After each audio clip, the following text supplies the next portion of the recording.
Hi, it's Matthew Dixon of mindaid.ca. I want to talk about top bottom.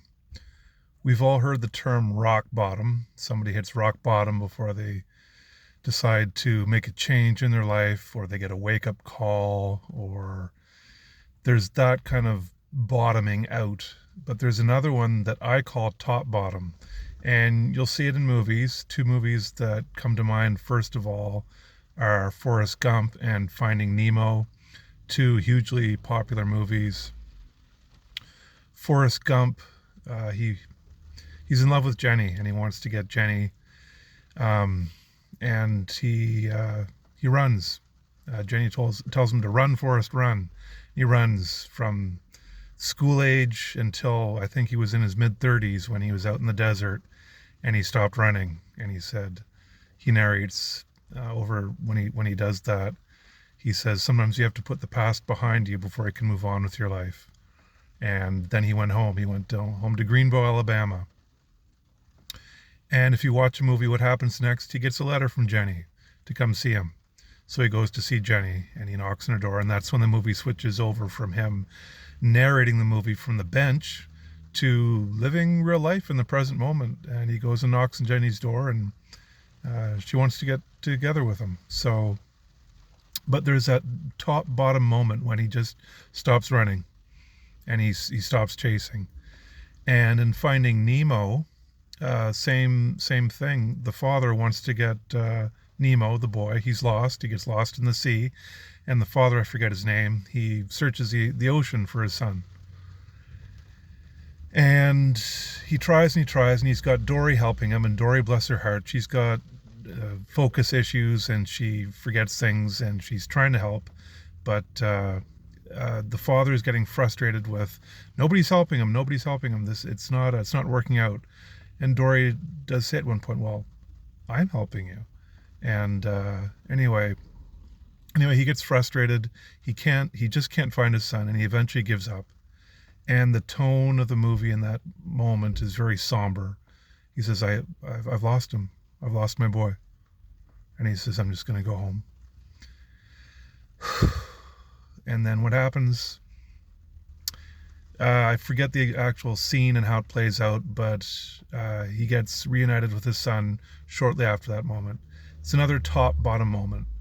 And I feel in my life I'm finally reaching that moment. I haven't hit it yet, but I'm awfully darn close. This bike ride across Canada, having done that after 30 years of wanting to do it again for the second time, being able to do that, and plus just having my own health improve slowly. And I don't know how the mind works, why I've got neurons firing in my head that haven't fired for 30 years. I don't know why. I'll never know why. But all I know is they are, and I'm incredibly happy about that. And I just feel a lot of sobriety, sanity. Not that I had problems with addiction. I just mean sort of overall just clear thinking. It's like it's the kind of thinking that happens when somebody dies or some tragic event happens, and it sobers you up, sanitizes you up. Sanity? I don't know. Um, but it just makes you focus on what's important. It's that sort of feeling that goes through your body, the thoughts that go through your head of just not being so worked up about things, and just say, relax, everything's going to be okay, even if you don't get what you want. And I'm awfully close to reaching that. Yeah, I'm having thoughts now of, I'm questioning, I'm having that top bottom moment of, you know, maybe I won't do much with my life that I want to do. Maybe I won't get it.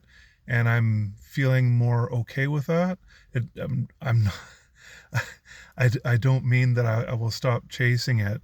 If anything, I'm hoping that things will get a lot better from here on in, that I'll just have more foundation behind me to go on to greater heights.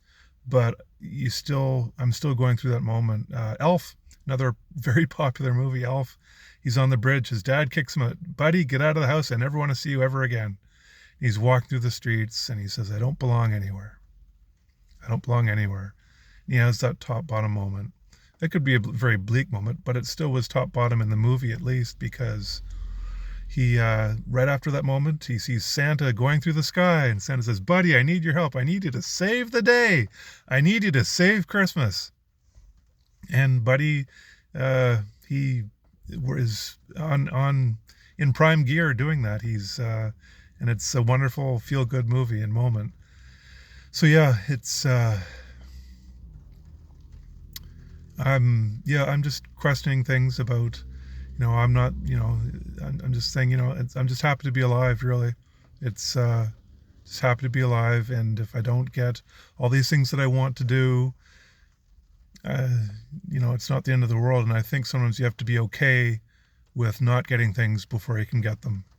That's something I've slowly learned through my life, anyways. And oftentimes, just in dealing with people, negotiating something, I've been doing this for years. I try to be okay with not having to get something, and letting people know that, not backing them into a corner, not being desperate, saying, I need to have this done. I need this, I need this, I need this.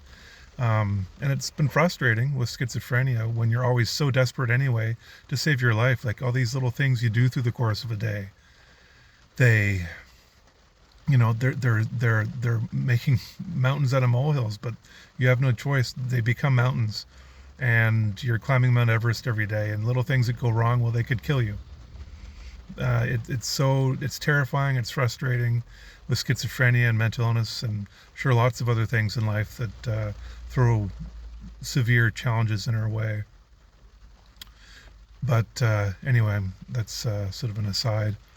I just wanted to talk about top bottom, and that's my phrase for it. I don't know if anybody else calls it that. I kind of think it's kind of neat. It's bottoming out before you hit the top. And anywho, I just wanted to share that, and I don't know if any of you have had moments like that in your life of top bottom, but yeah. Anyway, talk to you later.